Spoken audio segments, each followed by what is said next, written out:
ვინმე შენ ვიდეოს ყურებას დაიწყებ, ჩემი თხოვნა იქნება, რომ გამოიწერო ეს სახი, დაგვიდგე გვერდში. წინ საკმაოდ საინტერესო პროექტებია. ერთ-ერთი პროექტს გავაჟღერებ, რომ იქნება ავტოტურები საქართველოში და გაგაცნობთ ისეთ ბევრ ლამაზ და საინტერესო ადგილს, რომელიც შეიძლება ბევრისთვის საერთოდ ექსკლუზივიც კი იყოს.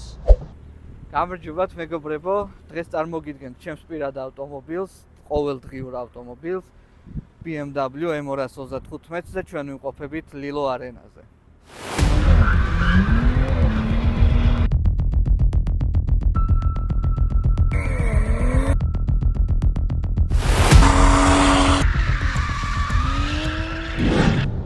მოკლედ განვიხილოთ დღევანდელი ჩვენი ავტომობილი, ეს არის ჩემი ყოველდღიური მანქანა, მე BMW M235. ეს ავტომობილი აღჭურვილია N სერიის ძრავით, N55-ით, ერთ-ერთი საუკეთესო N55-ით, რომელიც იდენტურიდებს მეორე სერიის M2-ში და არა M2 Competition-ში. ეს ავტომობილი ქარხნულად გამოემუშავებს 320 ცხენის ძალას, ამ კონკრეტულ ავტომობილს ქარხნულად ჰქონდა 340 ცხენი. ვინაიდან და რადგანაც ეს არის MPPK ვერსია. მინდა გითხრა, რომ ამ ფასში რა ფასით ჯდება ამ ავტომობილის ჩამოყვანა და თუნდაც ადგილზე ლოგიკური ფასი რაც არის ამ ავტომობილის. საკმაოდ კარგ სპორტული თვისების მქონე ავტომობილს ყიდულობ, რომელსაც აქვს M-Performance-ის ძრავი, M-Performance-ის exhaust სისტემა, M-Performance-ის დაკიდების სისტემა, ეგრეთ წოდებული ელექტროამორტიზატორებზეა ეს ავტომობილი. აქვს საკმაოდ კარგი ხმა და საკმაოდ კარგი მანევრი. ძალიან კაი ბაზა აქვს სხვათა შორის ამ ავტომობილს.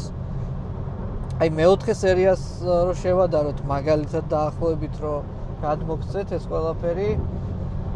იგივე ცხენის მქონე მეოთხე სერიაში უფრო მეტი შეგრძნება აქვს, თუნდაც აჩქარებას და თუნდაც რაღაც მართვის დროს, ვიდრე მეორე სერიაში. სავარაუდოდ ეს ყველაფერი ამ ავტომობილის ბაზიდან გამომდინარეობს. საკმაოდ დინამიურად იმართება, აი ესეთი შეგრძნება აქვს რა, რომ თითქოს ეგრეთ წოდებული ზანოსის დროსაც თითქოს გრძნობ, რომ ამ ავტომობილს აუცილებლად დაიჭერ. აუცილებლად დაიჭერ, ცოტა ისეთი ნათქვამია, მაგრამ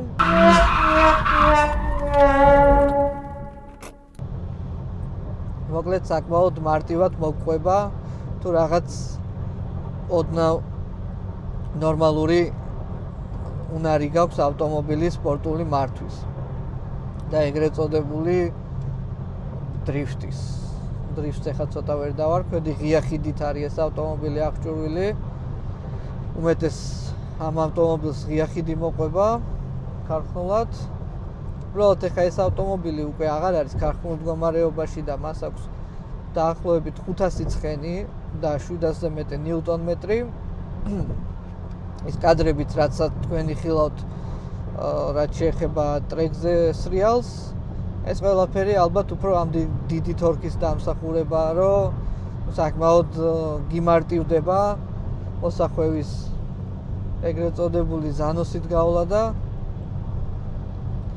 გრძნობ, რომ ავტომობილი სარჭირდება დიდი ძალის ხმევა იმისთვის, რომ ხანდახან შეხვიდე ტრეკზე და გაერთო. უსაფრთხოება უპირველეს ყოვლისა ავტოტრეკის წესების თანახმად. მოვიგოთ ჩაფხუტი.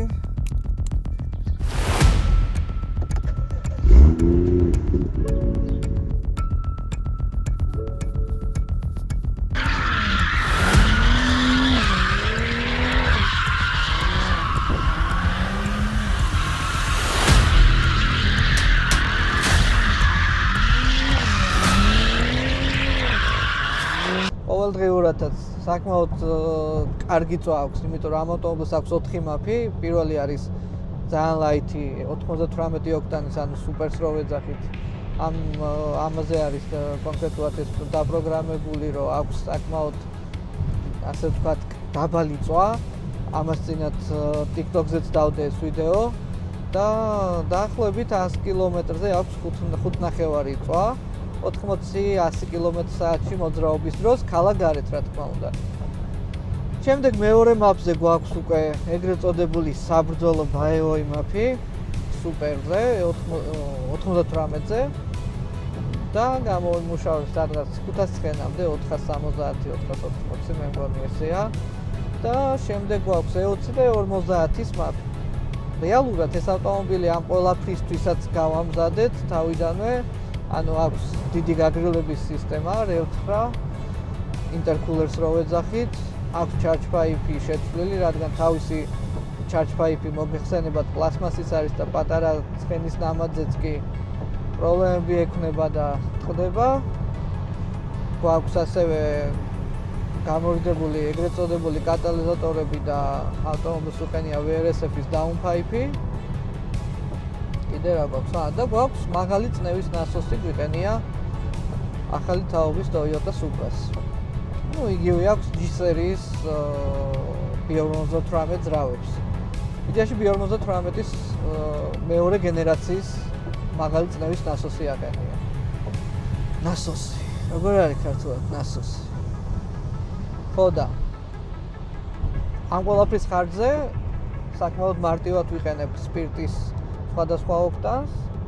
E50-ზე მეტი არც მიცდია და რავი, არც ქონია სურვილი.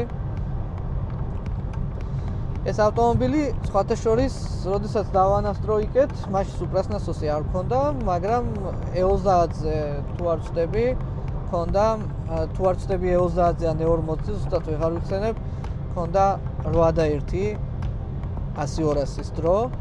იმის შემდეგ უკვე შევცვალეთ ეგრეთ წოდებული პროგრამა და აღარ მიცდია, თან ყოველდღე წვიმები გვაქვს განსაკუთრებით ამ ბოლო პერიოდში და ვეღარ მოვიცალე ამისთვის.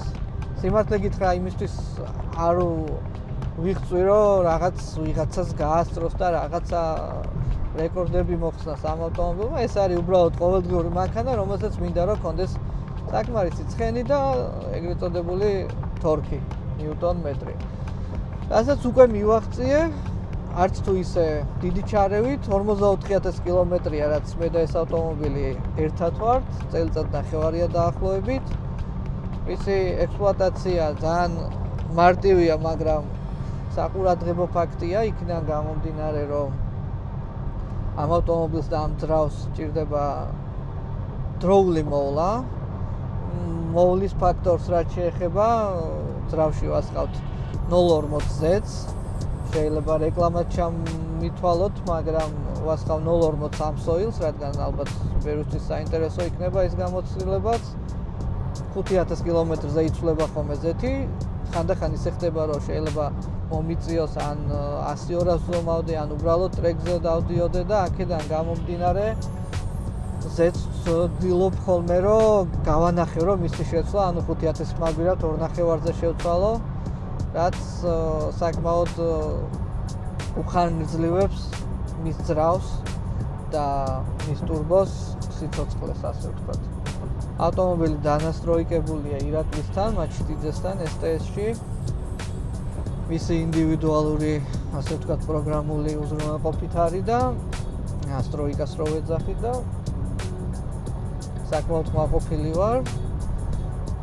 ასევე ალბათ ბევრთვის საინტერესო იქნება, რომ ჩვენ ვიყენებთ მაგალითად ამ ავტომობილზე სამუხრუჭე ხუნდებს Brembo-ს Prime ვერსიას, რომელიც სხვათა შორის ძალიან კაი სტატისტიკა არის. მე მგონი, რომ ამ ავტომობილზე, როდესაც დავაყენეთ Prime X ვერსია, დაახლოებით 35000 კილომეტრი გაიარა ამ ხუნდებმა საკმაოდ ისეთი აქტიური და აგრესიული მართვის შედეგად. რაც არ არის მე მგონი ცუდი მაჩვენებელი, რა თქმა უნდა ფასის კატეგორია ცოტა მაღალია Prime ვერსიის, დაახლოებით 400 ლარამდე ჯდება წინა ხუნდები, მაგრამ მე მგონი, რომ ის კილომეტრაჟი, რაც ამ 400 ლარიანმა ხუნდებმა გაიარა, სრულიად კარგია და იმის გათვალისწინებით, რომ საკმაოდ მაღალი brake performance-ით გაიარა ეს კონკრეტული კილომეტრაჟი. რაც შეეხება ამ ავტომობილის ყოლას, აი ძალიან დიდი მნიშვნელობა აქვს, იცი რას, რომ რისთვის ყიდულობ, ანუ რას თხოვ კონკრეტულ ავტომობილს, იქნება ეს BMW M235 იქნება თუ Toyota Prius იქნება თუ Camry თუ სხვა, ხო? ანუ კონკრეტულად ვირჩევთ ჩვენ ავტომობილს ჩვენივე რაღაც სურვილების დასაკმაყოფილებლად. ეხლა კომფორტს ამ ავტომობილს ნამდვილად ვერ მოვთხოვთ. ხმის იზოლაცია და კომფორტი და რაღაც ისეთი ტევადობა და ასე შემდეგ. ეს ის ავტომობილი არ არის, მოდი, რომელზეც შეიძლება რომ დრო დავკარგოთ ამაზე სასაუბროთ, ხო? მაგრამ აი სპორტული ხასიათი, რაც ამ ავტომობილს გააჩნია, მე თუ მკითხავ თავის ფასში საკმაოდ დიდი არეალი აქვს, იმიტომ რომ თუნდაც ქართულ მდგომარეობაში, როდესაც ყავდა ეს ავტომობილი სრულიად საკმარისი იყო ჩემთვის ქალაქში გადასაადგილებლად და ხანდახან სიტყვაზე ტრეკზე შევიდოდი, ვერთობოდი ჩემთვის ეგრეთ წოდებული დრიფტთან მიახლოვებული მანევრით. არ მიყვარს ხოლმე ხა ისე ხმამაღლა საუბარი დრიფტზე, ღია ხიდის მქონე ავტომობილით, რომ ძალიან ისე რომ არ გადამეტებულად რო არ გამომივიდეს. სტანდარტულად ერთობი უბრალოდ ყავს ავტომობილი, რომელსაც ყოველდღე დადიხარ, გინდა 5.5 ლიტრს გიწევს, გინდა ცოტა მეტს გიწევს და შესაბამისად ცოტა შკარაც დადის. აღსანიშნავი ფაქტია ასევე ის, რომ ეს ავტომობილი, ისევე როგორც ყველა ავტომობილი, აი ცნობილი BMW-ზე მიმები ხო იცით, რომ აი მოკლედ BMW იყიდა და ეს არის ჯოჯოხეთი და ეს არის საშინელება და თელ ცხოვრებას სერვისში ატარებდა ასე შემდეგ. ეს არის დროული სერვისის და სწორი არჩევანი უნდა გააკეთო თავიდანვე, როცა ყიდულობ ამ ავტომობილს. გარდა იმისა, რომ შენ ამოწმებ ავტომობილს თუ აკიდულობ, მის ისტორიას, ასევე ძალიან დიდი მნიშვნელობა აქვს ავტომობილის კომპლექტაციას, თუ რა კომპლექტაციით ყიდულობ. არა იმიტომ, რომ იმას აქვს რაღაც დამატებითი კომფორტები და იქ ემის საჭე როგორც ამას და რაღაც ემის სიდენეები, ინტერიერზე კიდე ცალკე ვიტყვი. უბრალოდ ის ადამიანი ვიღაცა, როდესაც ამერიკაში ყიდულობდა ავტომობილს და ყიდულობდა ბარაბანს, რომელსაც მე ჩვენ ჩამოვიყვანთ და ეგრეთ წოდებული ტაივანზე ავაწყობთ და ემია ძმა არ არის ემი. იმიტომ არ არის ემი, რომ ჯერ იმიტომ არ არის ემი, რომ არ არის ქართულად გამოშვებული ეს ავტომობილი ემისთვის.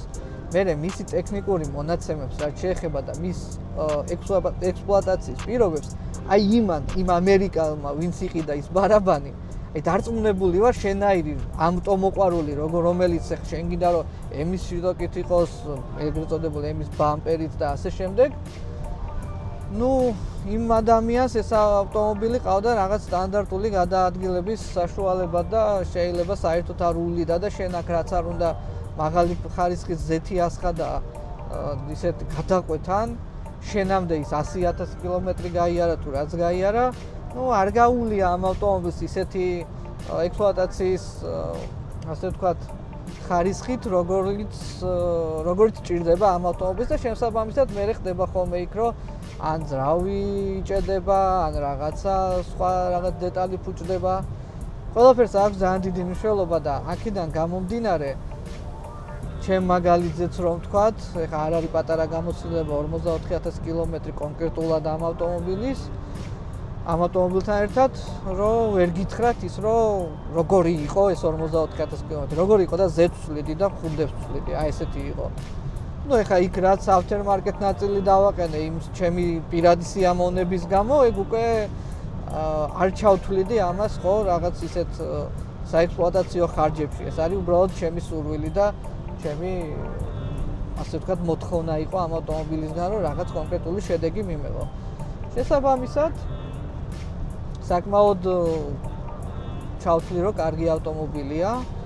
ეს კონკრეტული კომპლექტაცია რაღაც ოპციონალ დეტალებით არის აღჭურვილი, როგორც არის კარბონის დეტალები სალონში, ალკანტარა, ეს ყველაფერი ქარხნულად აქვს ამ ავტომობილს. გარდა საჭეზე აქვს ერთადერთი კარბონი გადაკრული კი არა და რაღაც უყენია, კარბონის ვიზუალის მქონე პლასმასი, ეს რომელიც უბრალოდ წინა მფლობელმა დააყენა და არჩენი ყველაფერი ისეთი, ასე ვთქვათ, თავისი ქარხნული ემის სიდენეებით არის, სტანდარტული ემის საჭე და სიმართლე რომ გითხრათ, საკმაოდ სასიამოვნოდ სამართავი და ინტერიერიც საკმაოდ ნორმალური აქვს. ამ ფასის ავტომობილისთვის. ეხლა ესეთი ინტერიერი პლუს მინუს თითქმის ყველა F-სერიის BMW-ში გვხვდება. ალბათ პირველ კიდველს ამ ავტომობილ იმ ადამიანს, ვინც პირველად შეიძენს ამ ავტომობილს, ურჩევდი რომ ისი იმაზე კი არ განამახვილოს ყურადღება, ნაგაზავებია ძმა. კაცო, ნაგაზავები უნდა იყოს, აბა რა უნდა იყოს, აბა რისთვის ყიდულობ ამ ავტომობილს, ანუ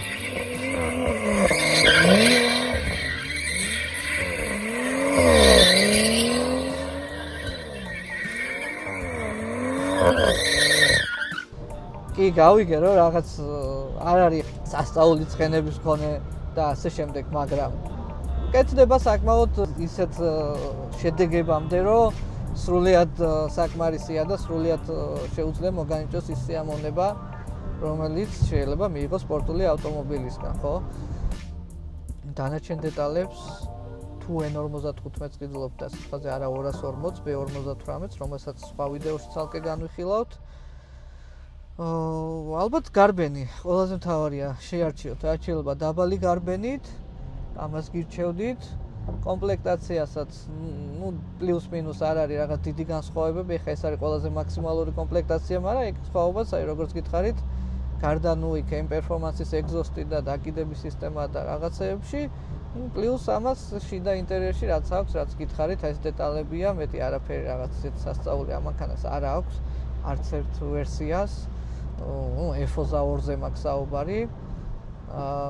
და დანარჩენი, მოკლედ მე ვთვლი, რომ ამ მანქანის მინუსებზე, იმიტომ არ ვსაუბრობ და ზოგადად განვიხილავ მე როგორც ჩემი პირადი მოხმარებიდან გამომდინარე და რა ვიცი, ხა არ ქონია რაღაც ისეთი მინუსი, რომ აქ დავდგე და ვისაუბრო, ხო? ანუ ყველაფერი სტანდარტულად და კარგი მოვლის საფუძველზე, ყველაფერი კარგი აქვს ამ მანქანას ერთი სიტყვით რა.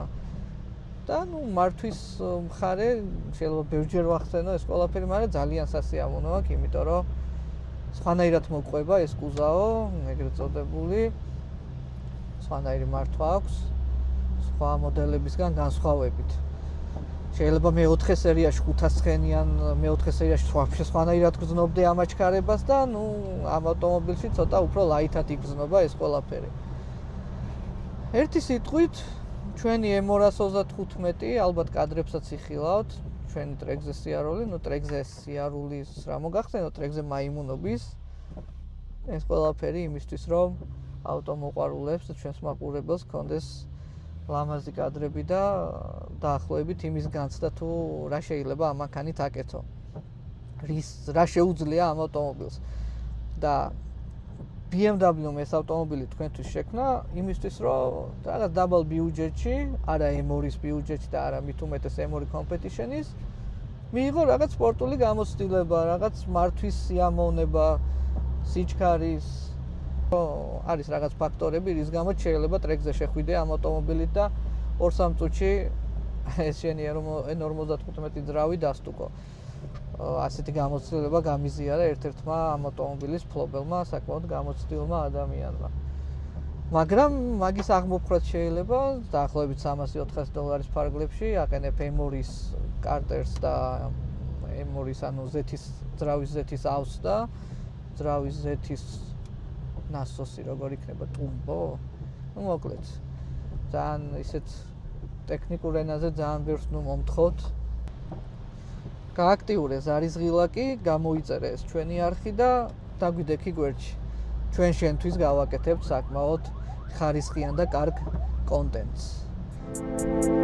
Yeah.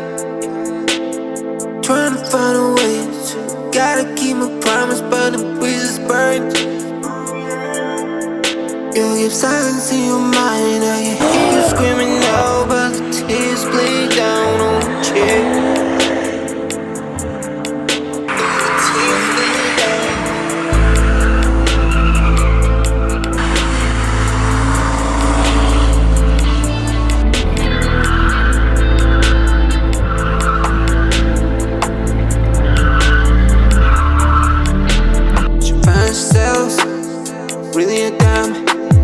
Flash the lid, top of the top, one of a kind, Louis V bags.